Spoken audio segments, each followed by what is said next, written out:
नमस्कार दोस्तों, मैं उमेश कुमार। आप देख रहे हैं प्रतिबिंब न्यूज। चुनाव का माहौल है। आज मैं पहुंचा हूं आदमपुर ब्लॉक के गांव बोडिया बिश्नोइया में। बिश्नोई समाज का अपने आप में एक स्थान रहा है हमेशा, और यहां सारे बिश्नोई समाज से बिलोंग करते हैं। और जो सरपंच कैंडिडेट हैं यहाँ पे, संदीप पूनिया जी, आज हमारे साथ मौजूद हैं। और गाम राम के जो सम्मानित बुजुर्ग हैं वो भी हमारे साथ शामिल हैं, हमारे साथ हैं। और संदीप पूनिया जी से, जो सरपंच कैंडिडेट हैं यहाँ से बोडिया बिश्नोइया से, उनसे दो चार सवाल करेंगे गांव के बारे में कि अगर गाम राम इनको जिम्मेदारी देता है तो ये गांव के विकास के लिए क्या कार्य करना चाहते हैं, और जो गांव में कमियां हैं जो हमने सर्वे किया है उनके बारे में इनसे पूछेंगे। युवा हैं, पढ़े लिखे हैं। और एक बार इनको दिखा दो भी, गांव के जो बुजुर्ग लोग हैं, सम्मानित लोग मौजूद हैं। ये बोडिया बिश्नोइया में मौजूद हूँ। ये बोडिया बिश्नोइया के सम्मानित लोग बैठे, अभी आपने हमारे कैमरामैन दिखाया। तो संदीप जी से कुछ बात करते हैं। संदीप पूनिया जी, नमस्कार। नमस्कार जी। नमस्कार जी। सबसे कैसे हैं सर आप? ठीक हैं? हाँ जी, हाँ जी, एकदम बढ़िया। सर, पहला सवाल मेरा ये है बोडिया बिश्नोइया का लेके कि आपके गांव की शिक्षा कैसी है? जो स्कूल है आपका 8वीं तक है, तो आप उसके बारे में क्या कहो, या 10वीं तक है, उसके बारे में बताएं कि स्कूल की क्या स्थिति है और उसमें टीचर पूरे हैं या नहीं है। सबसे पहले तो हमारे स्कूल के अंदर वो टीचर थोड़ी कमी है। उनके बाद स्कूल को हम चाहते हैं कि थोड़ा 10वीं तक है। आगे अगर हमारी मतलब जैसे गांव हमारी जिम्मेवारी देता है हमें, तो हम उनको अपग्रेड करवाएंगे। हाँ, +2 तक अपग्रेड करा देंगे। संदीप जी का कहना है कि जो हमारे स्कूल 10वीं तक हैं उसको अपग्रेड कराने का काम करेंगे, लेकिन गांव राम जिम्मेदारी देगा तो हम उसको बार +2 तक कराने का काम करेंगे। सर, ये बताइए कि गांव में आपके लाइब्रेरी वगैरह है? हमारे गांव के अंदर लाइब्रेरी तो नहीं है, लेकिन हम लाइब्रेरी लाने की गांव के अंदर लाइब्रेरी लाएंगे और उनके लिए हम अलग से रखेंगे। जैसे लड़कों के लिए अलग से कोई टीचर की व्यवस्था की जाएगी और लड़कियों के लिए अलग से। और हमारे गांव के अंदर एक ये भी है ना, कुछ मतलब जैसे लेडीज़ है, जो गांव की बहुएं वगैरह है, वो पढ़ी लिखी है लेकिन वो बाहर नहीं जा पाती है। जैसे कहीं गांव के अंदर बाहर नहीं जा पाती है, तो उनके लिए मतलब ये लाइब्रेरी बहुत बढ़िया रहेगा। और जैसे आगे उनके जॉब के लिए बहुत ही बढ़िया रहेगा ये। तो तो ये बताइए सर, व्यायामशाला और पार्क का क्या है यहाँ पे? व्यायामशाला और पार्क के बारे में क्या कहो? व्यायामशाला नहीं है हमारे गांव के अंदर, और पार्क वगैरह भी नहीं है। और अगर व्यायामशाला जैसे जिम है, जिम वगैरह मैं चाहता हूं कि मैं खुद भी जिम जाता था पहले, तो वो दूर मंडी आदमपुर जाना पड़ता था, तो अभी सर्दियों की वजह से नहीं जा पाता हूं। तो मैं चाहता हूं कि जिम में मतलब जिम खुल जाए तो उसके युवा जो लड़के हैं उनको उनकी तरफ आकर्षित होंगे जिम की तरह।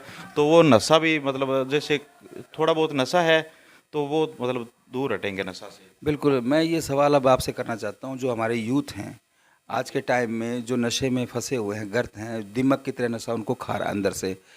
आपको जब जिम्मेदारी मिलती है, गाम राम आपको जिम्मेदारी देता है, तो क्योंकि हम जल्दबाजी होगी, हम क्लियर किसी चीज़ को नहीं कर सकते, ये बातें भविष्य के गर्भ में हैं।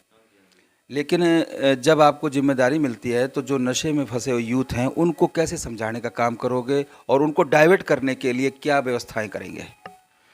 सबसे पहले तो मैं उनको मतलब पर्सनली, जैसे मेरे गांव के बुजुर्ग वगैरह है, उनको साथ मिला के उनको बोलूँगा कि हाँ, नशा वगैरह छोड़ो हैं। और बाकी उनके लिए मतलब जो भी समझाने का काम करेंगे उनको। क्या काम करेंगे, उनकी जो भी अगर कोई ट्रीटमेंट वगैरह है जैसे नशा छोड़ने के लिए, वो भी करेंगे। तो मतलब ये सब कुछ उनके लिए करेंगे हम। उनका ध्यान हटाने के लिए कुछ ऐसा स्पोर्ट्स हो गया, जिम हो गया, ऐसा कुछ भी? हाँ हाँ, उनका ध्यान हटाने के लिए जिम वगैरह और बाकी स्पोर्ट्स वगैरह जैसे क्रिकेट कुरकेट, ये मतलब उनके लिए स्टार्ट करेंगे। मतलब स्पोर्ट्स का भी पूरा ध्यान रखेंगे ताकि नशे से डाइवर्ट हो सके उनका ध्यान, और अपने मतलब उनकी जो भी है जीवन रेखा जैसी। सर, ये बताइए, किसान को लेके एक सवाल है। हमने जो सर्वे किया, आपके किसानों के जमींदारों के खाड़े सिरे तक नहीं हैं, टूटे हुए हैं, डैमेज हैं, लीकेज है, उनके बारे में आप क्या कहना चाहते हैं? देखो जी, खाड़े वगैरह तो डैमेज है, मैंने खुद देखे हैं। हमारे खुद के पानी नहीं लग रहा है। पिछले कम से कम 5-6 महीनों से मेरे खुद के खेतों में पानी नहीं लग रहा है। तो उनके लिए मतलब जैसे उनको अगर गांव वाला हमें जिम्मेवारी देता है मेरे को, तो मैं उनको मतलब है टोटली सभी खाड़ों को बढ़िया पक्का करूँगे। सभी अखाड़ों को नवनिर्माण काम करने का काम करेंगे अगर गांव राम इनको जिम्मेदारी देता है। यूथ हैं, पढ़े लिखे हैं, गांव के भलाई के लिए, विकास के लिए सबसे तत्पर है। इन्होंने हमारे को जो बताया। सर ये बताइए, जैसे आपके गांव में अड्डा है, बार है जी, हाँ बस स्टैंड अड्डा, बस स्टैंड लगा लो, आप बस स्टैंड कह दो। बस स्टैंड के जब बस स्टैंड है, बस स्टैंड पे लड़के लड़कियां पढ़ने जाने के लिए वहाँ पे व्हीकल का, साधन का, बस का इंतजार करते हैं। क्या वहाँ पे टॉयलेट बाथरूम की व्यवस्था है? हाँ, टॉयलेट बाथरूम की व्यवस्था तो है, लेकिन वो टूटा फूटा है। उनके जैसे पंचायत बनी थी उस टाइम बनवा दिया, बाद में किसी ने, हाँ, उनकी ना तो सफाई है और ना उसकी तरफ किसी ने गौर किया।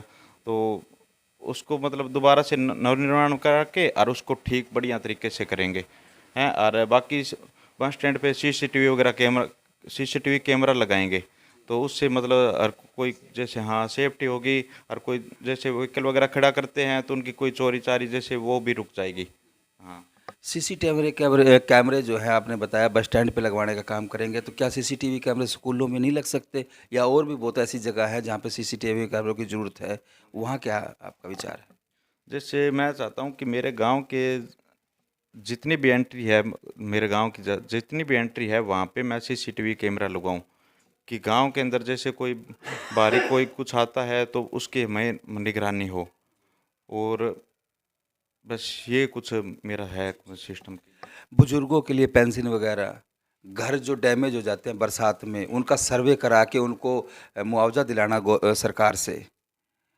दो सवाल ये हो गए आपसे कि इस बुजुर्गों की पेंशन भी कईयों की नहीं बनी है, परेशान रहते हैं, तो वो कैसे, आप उनको कैसे पूरा कराएंगे? जैसे कई बुजुर्गों की पेंशन नहीं बनी है, तो कई बुजुर्गों तो मैंने बनवाई है पेंशन। और आगे भी मतलब जिनकी जो एज, जिनकी उम्र 60 साल हो गई है तो उनकी मैं बनवाऊंगा पेंशन। और जैसे पेंशन की बात आई तो मैं बताऊं आपको, मेरे खुद के पास मतलब है, मेरे पापा पोस्ट ऑफिस का वो काम करते हैं। तो हमारे पास आईपीपी वो बैंक है एक, तो उसके थ्रू हम क्या करते हैं कि वो बुजुर्गों की निःशुल्क की पेंशन निकालते हैं। तो हम भी आगे मतलब घर घर जाके और मैं मतलब उनकी निःशुल्क की पेंशन निकालूंगा। संदीप पूनिया जी ने बताया कि इनके फादर पोस्ट ऑफिस में कार्यरत हैं, और जो बुजुर्गों की पेंशन का मामला है तो वो इनका कहना है कि बुजुर्गों को परेशान नहीं होने देंगे। अगर पेंशन नहीं बनी है तो पेंशन बनवाने का भी काम करेंगे, और जितनी इनसे हो सकेगा बुजुर्गों के लिए सुविधाएं मुहैया कराएंगे। ये संदीप पूनिया जी थे बोडिया बिश्नोइया से। गांव राम से संदीप पूनिया जी अपील करना चाहते हैं। सर ये बताइए, गांव, आपका जो गांव है, यहाँ के जो जनता है, उनके लिए क्या अपील करना चाहोगे? मैं सभी गांव राम से यही अपील करना चाहता हूं कि आने वाली 25 तारीख को मेरा निशान है नल का, और उस पर ज़्यादा से ज़्यादा वोट डालकर संदीप, मेरे मैं मतलब संदीप पूनिया को विजयी कराए। और मैं गांव के विकास के लिए हमेशा तत्पर रहूंगा और हमेशा गांव का विकास ही करूंगा। धन्यवाद। संदीप पुनिया जी ने गांव से अपील की कि ये पूरे गांव राम के लिए, सेवा के लिए तत्पर रहेंगे, और 25 तारीख को जो इनका चुनाव निशान है, आपने सुना, इनको ज़्यादा से ज़्यादा, वैसे जो हमने सर्वे किया था, पूरे गांव राम का इनको सपोर्ट है, 36 बिरादरी का इनको सपोर्ट है। और लोगों ने ये भी बताया था जी, ये नए लड़के हैं, युवा हैं और पढ़े लिखे हैं, तो हम ऐसे आदमी को, ऐसे कैंडिडेट को चुनेंगे जो हमारी बात को सुने और हमारी बात को समझे और आधी रात हमारे साथ काम करे। तो आप देखते रहिए प्रतिबिंब न्यूज, उमेश कुमार के साथ। जय हिंद, जय भारत, जय हरियाणा।